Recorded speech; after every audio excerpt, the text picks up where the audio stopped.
নমস্কার। আজ 17ই আগস্ট 2024। বর্তমান রাজ্য সরকারের 100 দিন পূর্ণ হয়েছে। একটি সরকারকে 5 বছরের জন্য নির্বাচন করা হয়। 5 বছরের মধ্যে 100 দিন সময়টা খুবই কম।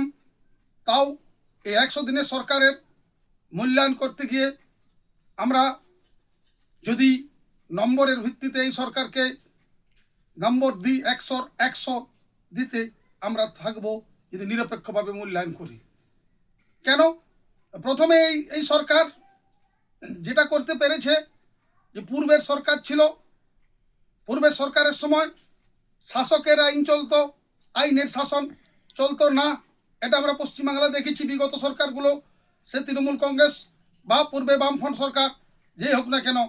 আমরা এখন লক্ষ্য করছি যে আইনের ক্ষেত্রে তৃণমূলের যারা দুর্নীতি করেছেন তাদের বিরুদ্ধে যেমন আইন চলছে, বিজেপিরও যারা দুর্নীতির সাথে যুক্ত হচ্ছেন বা অন্যায় করছেন তাদের বিরুদ্ধেও আইন প্রয়োগ হচ্ছে। এই জন্য আমি এই সরকারকে ক্ষেত্রে মূল্যায়ন করে প্রথমে যেটা বলছি যে বর্তমান সরকার আইনের শাসন চলছে, শাসকের আইন এখানে নেই। এই সরকার 100 দিনে যে প্রতিশ্রুতিগুলি দিয়েছিল নির্বাচনের পূর্বে তার সবগুলি পূরণ করার জন্য পদক্ষেপ নিতে শুরু করেছেন। আমরা দেখেছি যে প্রথমেই মহিলাদের অন্নপূর্ণা ভাণ্ডারের টাকা এই সরকার দিচ্ছেন, এখনও কিছু বাকি আছে, সেই সরকার নির্ধারিত সময়ে দিয়ে দেবেন, এটা আমরা আশাবাদী। এছাড়া আমরা সরকারি কর্মচারী তাদের 7ম পে কমিশন, এটা প্রতিশ্রুতি ছিল, সেটাও দিয়েছেন।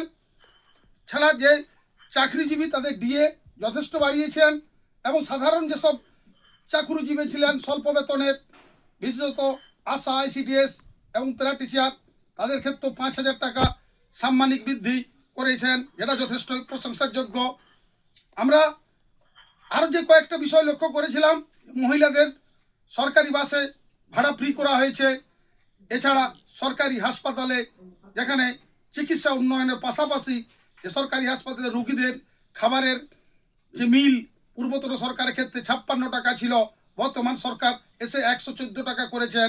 এটা রুগীদের পরিবেশে উন্নত করার জন্য, তাদের খাবারের মান উন্নয়নের জন্য যথেষ্ট।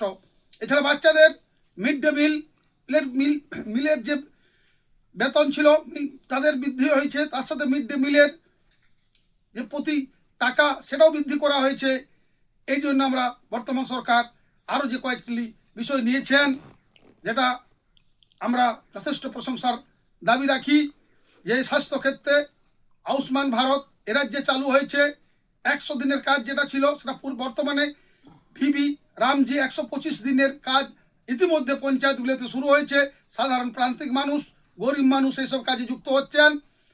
এছাড়া আমরা লক্ষ্য করছি বর্তমান সরকার শূন্য পদে নিয়োগের ক্ষেত্রে ভূমিকা নিতে চলেছেন।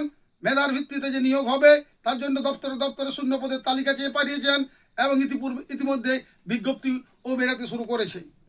আমরা এছাড়াও আরও যে বিষয়গুলি দেখছি, এটা পশ্চিমবাংলা উপেক্ষিত ছিল বামফ্রন্ট আমলে এবং তৃণমূল কংগ্রেসের সময়। এটা শিল্পায়ন। বর্তমান সরকার প্রথম দিন থেকেই যথেষ্ট আন্তরিকতার সাথে পশ্চিমবাংলা শিল্পায়নের ব্যাপারে উদ্যোগী হয়েছেন, এটা আমরা লক্ষ্য করেছি। বর্তমান মুখ্যমন্ত্রী বাঁকুড়ায় এসে শিল্পের ভিত্তি স্থাপন করেছেন, এটা আমাদের পিছিয়ে পড়া বাঁকুড়া পুরুলিয়া জেলার পক্ষে যথেষ্ট আশাব্যঞ্জক বলে আমি মনে করি। আমরা জানি বিজেপি নির্বাচনী যে প্রতিশ্রুতি যেগুলো দেয় সেগুলো পূরণ হয়, এটা আমরা অন্যান্য রাজ্যে বিজেপি শাসিত রাজ্য সরকারগুলোর ক্ষেত্রে আমরা দেখেছি। তাই আমরা আশাবাদী বিজেপি নির্বাচনী প্রতিশ্রুতি তার সমস্ত যে বিষয় সেগুলো পূরণ হবে 5 বছরে, এটা আমরা নিশ্চিত রূপে বিশ্বাস করছি। আমরা এই 100 দিনের মধ্যে সদ্যজাত একটা সরকারের যে কাজের ক্ষেত্রে যেভাবে এগিয়ে চলছে, সেটা কিছু মানুষ যারা এই সরকারের বিরুদ্ধে আচরণ করছেন, তৃণমূল কংগ্রেস বামপন্থীরা, তাদের বর্তমান সরকারের সহযোগিতার পরিবর্তে তারা ইতিপূর্বে মানুষকে প্ররোচিত করছেন।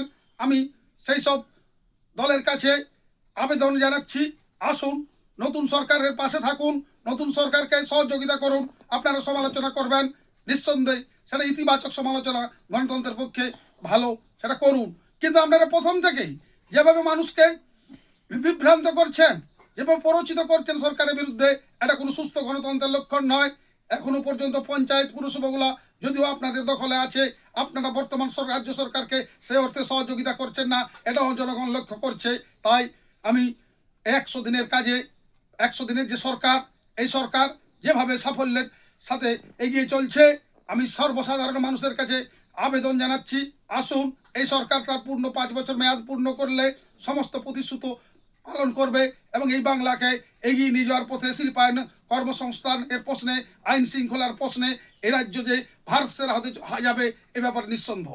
তাই আমি 100 দিন পূর্ণ করার জন্য মাননীয় রাজ্য প্রশাসনিক যে সর্বোচ্চ নেতা শুভেন্দু অধিকারীকে আমার ব্যক্তিগত তরফ থেকে অভিনন্দন এবং শুভেচ্ছা জানাই, এবং রাজ্যের সাধারণ মানুষের পক্ষ থেকেও মাননীয় শুভেন্দু অধিকারীকে আমরা ধন্যবাদ এবং অভিনন্দন জানাই, এবং আমরা আশাবাদী তিনি বাকি দিনগুলো যথেষ্ট দক্ষতার সাথে, দ্রুততার সাথে, উন্নয়নের স্বার্থে তিনি এগিয়ে যাবেন। আই পরিশেষে পুনরায় রাজ্যের সমস্ত সাধারণ মানুষকে, গরিব মানুষকে, মধ্যবিত্ত মানুষকে, মেহনতি মানুষের কাছে আবেদন, আসুন বিরোধীদের কোনো বিভ্রান্ত প্ররোচনায় পা না দিয়ে উন্নয়নের জন্য যে বাংলা এগিয়ে চলছে মাননীয় রাজ্য সরকারের সাথে আমরা পাশে থেকে তাকে সহযোগিতা করি। সকলকে ধন্যবাদ এবং অভিনন্দন জানিয়ে সামাজিক মাধ্যমের আমার এই আবেদন এখানেই শেষ করছি। নমস্কার। ভারত মাতা কি জয়।